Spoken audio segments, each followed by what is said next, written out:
Oke, assalamualaikum warahmatullahi wabarakatuh. Shalom, Om Swastiastu, Namo Buddhaya, salam kebajikan, salam sejahtera untuk kita semua. Perkenalkan, nama saya Rois Taufikul Hakim dari kelas DP 4402B dengan NIM 16022000048. Di sini membawakan laporan penelitian tentang pengaruh pandemi terhadap kemampuan bersosialisasi terhadap remaja.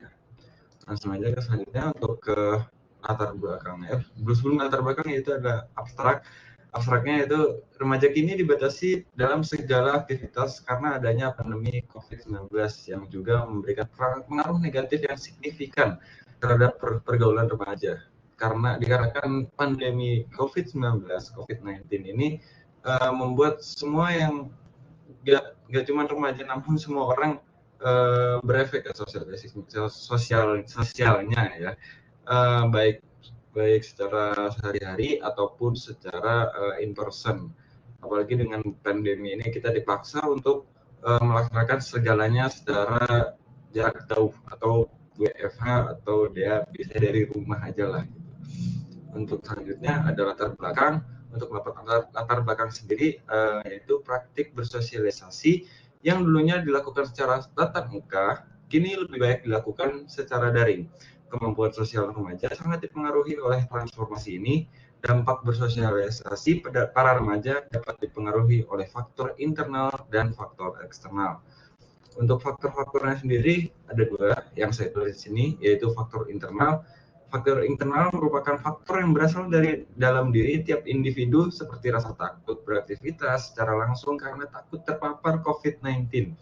Namun dari faktor eksternal sendiri, faktor yang berasal dari lingkungan ya, seperti banyaknya berjamburan media platform yang memfasilitasi para remaja untuk bersosialisasi secara online, karena sudah banyak ya seperti yang kita tahu ada sosial media seperti Instagram, WhatsApp dan lain-lainnya itu sangatlah membantu di kala pandemi COVID-19 kemarin.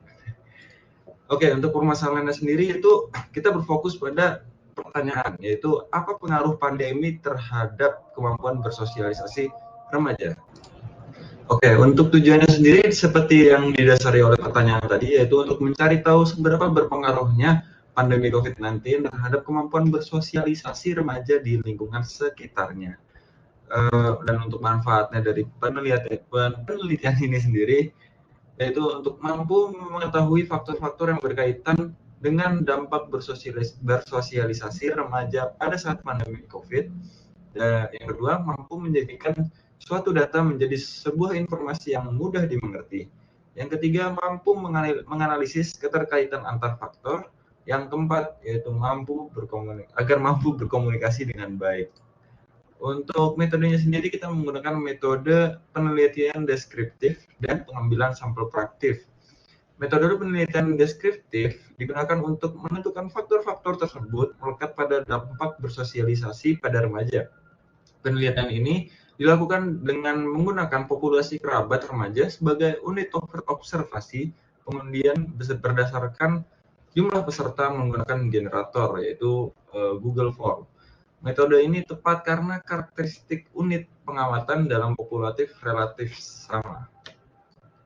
Lanjut, untuk hasilnya sendiri seperti yang telah didapatkan, sebagian remaja merasa tidak mudah untuk bersosialisasi dengan berbagai alasan yang bervarian ya, yang macam-macam, seperti ada yang memilih membatasi diri keluar rumah dikarenakan pandemi itu sendiri. Setelah mendapatkan seluruh data yang diperlukan, maka didapatkan hasil bahwa sebagian remaja merasa tidak mudah untuk bersosialisasi dengan berbagai alasan yang bervarian seperti tadi membatasi diri keluar rumah dikarenakan pandemi, kurangnya keahlian individu untuk bersosialisasi secara langsung maupun online dengan sesama, dan juga ada yang membatasi diri dan lebih bersosialisasi secara langsung dibandingkan bersosialisasi secara online. Kebanyakan dari remaja yang mengikuti survei tersebut merasa bahwa bersosialisasi itu penting. Hal ini didasari dari sifat asli manusia sebagai makhluk sosial yang membutuhkan orang lain untuk berkomunikasi atau bersosialisasi. Bahkan sebagian dari mereka merasa kemampuan bersosialisasi berkurang di masa pandemi ini, yang lagi-lagi diakibatkan oleh faktor pandemi dan pemerintah yang membatasi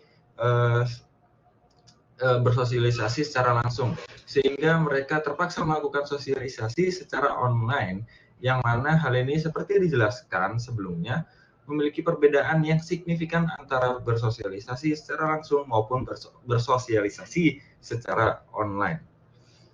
Untuk penutupan itu sendiri dari penelitian ini, sebenarnya tujuan dari penelitian ini untuk mengidentifikasi sisi positif dan solusinya atas ketidaknyamanan yang dialami siswa saat belajar daring. Oke, mungkin itu saja dari saya. Kurang lebihnya mohon maaf. Itu dia laporannya tentang pengaruh pandemi terhadap kemampuan bersosialisasi remaja. Wassalamualaikum warahmatullahi wabarakatuh.